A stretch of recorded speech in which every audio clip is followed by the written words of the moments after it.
রাহমাতুল লিল আলামিনের দরবারে একজন সুন্দরী সুরুষী মেয়ে এসে বলেন, ইয়া রাসূলুল্লাহ, ইয়া হাবিবাল্লাহ, আল্লাহর নবী গো, আমার বিয়ে হইতেছে না, মানে তাড়াতাড়ি বিয়ে করায়া দেন। আল্লাহর রাসূল বলেন, তুমি সবচেয়ে ধনী মহিলা, তুমি সবচেয়ে সুন্দরী, তোমার বাবাও সবচেয়ে মদিনার ধনী মানুষ, তোমার বিয়ে হবে না কেন? এমনি বলে, আল্লাহর নবী গো, আমার একটা পছন্দ আছে, আমার পছন্দ স্যার আমি বিয়ে করবো না, তোমার কি পছন্দ একটু বলো না গো। এমনি মেয়েটা বলে, আমাকে যে বিয়ে করবে প্রথম নম্বর শর্ত হইল, তিনটা শর্ত থাকবে, তিনটা।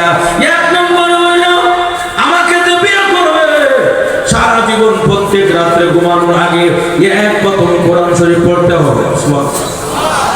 দুই নম্বর শর্ত হইল, আমাকে যে বিয়ে করবে সারা জীবন প্রত্যেক রাত্রে ঘুমানো, সারা রাত দাঁড়াইয়া নফল নামাজ পড়তে হবে। তিন নম্বর শর্ত হলো, সারা জীবন সারা বছর নফল রোজা রাখতে হবে। শর্ত কয়টা? তিনটা। এক নম্বর, সারা জীবন প্রত্যেক রাত্রে ঘুমানোর আগে এক খতম কোরআন পড়তে হবে। দুই নম্বর, সারা জীবন প্রত্যেক রাত সারা রাত দাঁড়াইয়া নফল নামাজ পড়তে হবে। তিন নম্বর শর্ত, সারা জীবন সারা বছর নফল রোজা রাখতে হবে। সুবহানাল্লাহ, জোরে বল না। এই লেগে রাসূল কয়, এই লেগে তুমি স্বামী পাও না, কারণ এত কঠিন শর্ত মিলানো মুশকিল, আর স্বামী পাওয়াও কি মুশকিল। মাজুর ঠিক না? আর আমরা সমাজের মেয়েদের বুঝি কি, আগের থেকে বলবো না, জামাই রেখো, দুলাভাই আমার জন্য একটা ছেলে দেখবেন স্বামী হিসাবে, যে ছেলেটার চেহারা হবে, কাটিংটা হবে মেসির মতো, কথা বলে এমন বুঝছে আমাদের। যাই হোক, মেয়েটা তিনটা গুণ চাইল। আল্লাহ রাসূল, তুমি বসো পিছনে, দেখি আমার সাহাবায়ের লোকের মধ্যে এমন তিনটা গুণ কেউ আছে কিনা। সাহাবায়ে কেরাম, তোমরা যারা বিয়ে করো না সামনে আসো। সব সাহাবায়ে কেরাম সামনে আসে। যারা বিয়ে করে না দাঁড়াও, নওজোয়ান সব সাহাবায়ে কেরাম দাঁড়াইছে, যারা বিয়ে করছে দাঁড়াইছে। তো যুবকদের সাথে কিছু মুরব্বী থাকে না, কথা বলা, এই মুরব্বীরা দাঁড়াই গেছে বিয়ে করতে।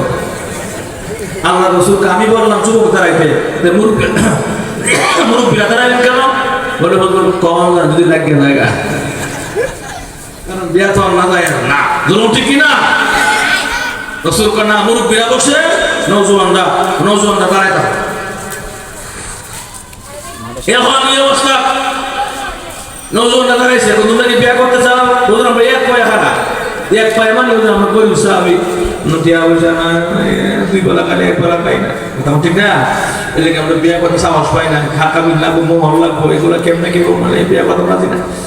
অসুবিধা পয়সা লাগতো না, তিনটা গুণ থাকলে বেশি লাগতো না, তিনটা গুণ। বলতো তিনটা গুণ কে আছে ইনশাল্লাহ, কোন ইনশাল্লাহ তিনটা গুণ কি আছে?